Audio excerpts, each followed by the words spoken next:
السلام عليكم ورحمة الله تعالى وبركاته. هذا هو الفيديو، كنظن انه الفيديو الخامس من هذه الدورة هذه، وان شاء الله غادي نكملوا داكشي اللي كنا بدينا. كنا عطينا في الفيديوات السابقين، كنا عطينا واحد انتروديكسيون على شنو هو الالغوريثم، كنا وصلنا شنو هو الالغوريثم اللي كيلاق، قلنا انه واحد ان بروغرام تيقرا بيسي، وكنا قلنا المهم فصلنا شنو هي البرودكسيون. وان شاء الله في هذا الفيديو هذا اللي هي التتمه ديال الدوره غادي نكملوا الدوره هذه، وغادي نحاول نفصل هنا في هذا الفيديو. غادي نحاول نعرفوا الساباغ ديال الالغوريثم، وهادشي غادي يجي عباره عن دورات غنفهموا لي بوك لي كونديسيون، شحال حاجه متقدمه. وباش نعرفوا مزيان شنو هو الالغوريثم، بغيت نزيد لكم واحد المعلومه، ان الالغوريثم حنا كنكتبوه في ورقه والستيلو باش نحطوا كاع دوك الافكار ديالنا، داكشي اللي بغينا نعطوه البيسي يقرا لينا.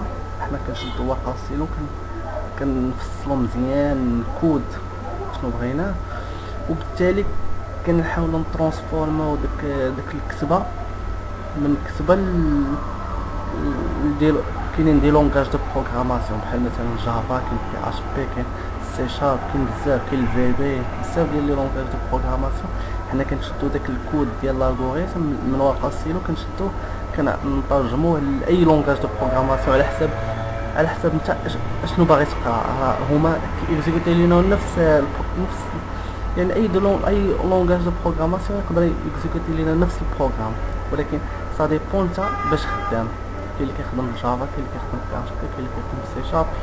شوف، وكل لونغاج والمميزات ديالها. المهم ان اي لونغاج هذه تقدر دير لينا نفس العمل ديال الشي لاخر، ولكن كتبقى المميزات بحال السيكوريزي الاخرى. ما عرفتش، كاين بزاف ديال لي تريك الفرق ما بين لي لونغاج. المهم هذا موضوع طويل. حنا كيفاش كنشدو اسيدي ديك الالغوريثم، كنعطوها لونغاج دو بروغراماسيون.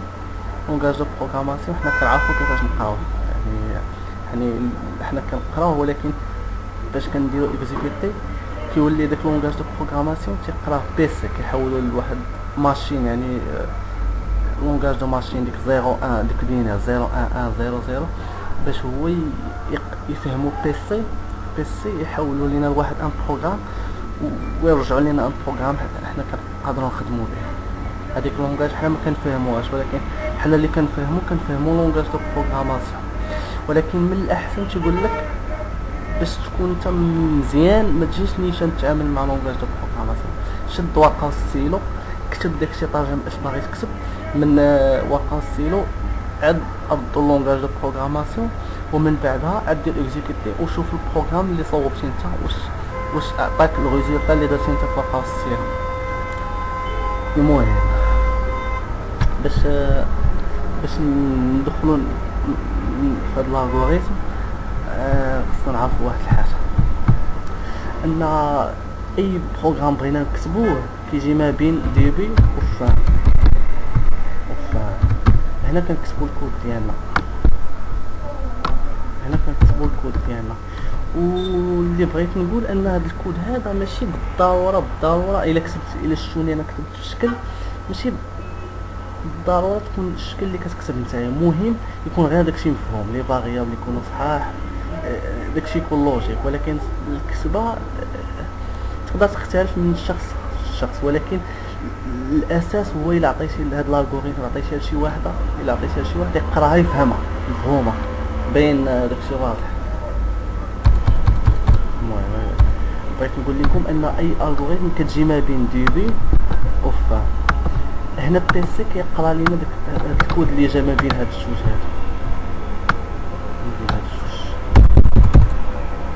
يعني اي حاجه كتبتيها هنايا، ما عرفتش اي حاجه كود كتبتيه هنايا، حنايا كنجيك بيسي فاش كترجع هذا الكود هذا اللونغاج دو بروغراماسيون كيترجم لك هادشي اللي جا ما بين ديبي وفان. هادشي بغيت نقول. وكاينه واحد بارتي اخرى اللي غادي نعرفوها، اللي هي بارتي ديال الديكلاراسيون. غادي نعرفوها. هذه هي لا فورم ديال الالغوريثم بحال ما هكا كتجي. باش اول حاجه حنا غادي نفهموها ان شاء الله من هذا التيتوريال، غادي نفهموا اشنا هما لي فاريابل. قلنا الالغوريثم، الله نمسحوا بعدا هادشي وندوزو لي فاريابل. لي فاريابل كيديروا في هاد البلاصه هنا فين كنكتبوا لي فاريابل، هاد لابارتي هادي الفوق. ديما لي فاريابل عقلوا لي فاريابل كنكتبوهم الفوق. الكود اللي غادي اكزيكوتي غادي يقرا البروغرام كيجي ما بين ديبي و فان اللي هو المهم. ديكلاراسيون تقدر ما تكونش، ولكن على حسب البروغرام واش غادي يحتاج لي فاريابل ولا ما يحتاجهمش. وغادي نعرفوا شنو هما لي فاريابل. قلنا لي فاريابل كيجي ما بين ديكلاراسيون و ديبي، وما بين ديبي و فان هنا فين كنكتبوا الكود اللي غادي يقراه لينا بيسي وغادي اكزيكوتيه. يلا ندوزو لي فاريابل باش نفهموا شنو هما لي فاريابل.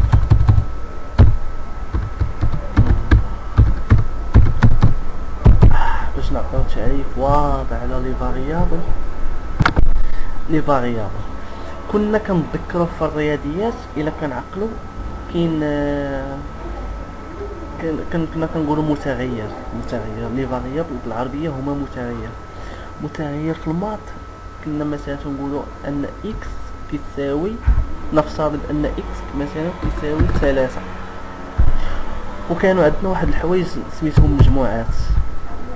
كنا كنقولوا ان ار عشان نعرفوا زد مثلا ما عرفتش شنو هو كيو. هادو المجموعات غادي نعرفهم من بعد شنو كيعنيو في الالغوريثم. المتغير قلنا هو اي حرف اي رقم، عفوا ماشي اي رقم، اي حرف، اي مثلا نون، مثلا برينون، زد، اي حرف يمكن نقولوا عليه انه فاريابل. ولكن عفوا اذا قلنا ان لي فاريابل يمكن نقولوا عليهم بلاتي باش هادو مجموعات خليهم من بعد هذا سامحين. قلنا ان لي فاريابل هو متغير كنحطو فيه واحد ان فالور صافي، وحنا هاد الفاريابل هذا كنبقاو ديما نتعاملوا معاه على اساس انه فيه 5. مثلا فيه هاد لا فالور فيه 5. مثلا جينا درنا ان مثلا درنا اكس زائد 3، شحال غادي تخرج لينا 5 زائد 3 اللي هي 8 مثلا. هذا هو المعنى ديال المتغير، يعني ان المتغير فين كنستوكيو لي دوني، يعني فين كنحطوا لي دوني ديالنا. هو اي حاجه كنسميوها يعني الشريطه ديال ان داك النون ديال الفاريابل، يعني اللي هو هذا النون ديال الفاريابل ما الا بغينا نسموه ما يبداش برقم. كيفاش انا قلت لكم انا ما يبداش برقم، كيبدا بحرفيه صحيح مزيان، بحال مثلا نون ايكال ياسين مثلا.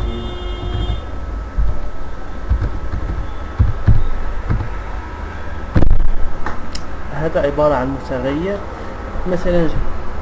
وجيت مثلا عاوتاني نعطيكم واحد اكزومبل اخر ديال فاريابل. مثلا قلنا لاج يساوي 20. هذا متغير سميناه اج اللي هو القيمة ديالو 20. عفوا قلنا اج هذا متغير عنده القيمة ديالو 20. مثلا نعطيو واحد ان نون ديال واحد ان فاريابل اخر سين مثلا بان. هذا فاريابل سميناه السيام، ولا فالور ديال السيام هاد الرمز هذا. لاحظوني مزيان اش كندير. نعطيكم عاوتاني واحد النون ديال الفاريابل اخر، كولور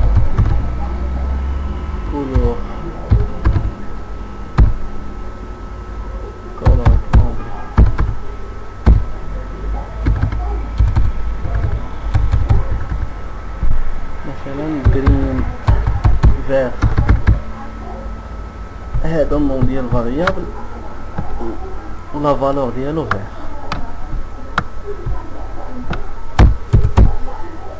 الحاجه الوحيده اللي بغيت نشير ليها هنايا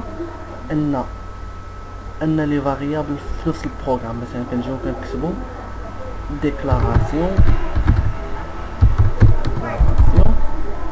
ديبي فان.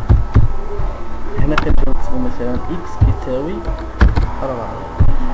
الا ديكلارينا شي سميه مثلا اكس كتساوي 4، ما نعاودوش نجيو لتحت عاوتاني ونديكلاريو نفس الحاجه اكس كتساوي 4. لا اولا عفوا هذه في بارتي ديكلاراسيون ما نديكلاريوش جوج ديال لي نو بحال في نفس بارتي ديال الديكلاراسيون. هنا الا درنا هذه هنايا صحيحه. علاش؟ حيت هنايا ما ديكلاريناش، هنايا بدلنا هاد 4 بدلناها ب5. اما الا جينا درنا اكس كتساوي 4 هنا وعاودنا هنا جينا ودرنا مثلا اكس كتساوي 9، ديكلارينا جوج مرات اكس والمره الثانيه اكس، ولكن هنايا صحيحه حيت غير بدلنا مثلا هاد 4 حيدنا هاد 4 ودرنا في بلاصتنا اكس خازينها ودرنا في بلاصتها 5. كنظن واقيلا طولت الفيديو. غنحاول ان شاء الله نكمل هادشي مزيان في الفيديو الفيديو الجاي، ومرحبا بكم، ونتمنى نكملها مزيان ان شاء الله، ونتمنى ان ربي يوفقنا. نشوفكم في الفيديو الجاي ان شاء الله.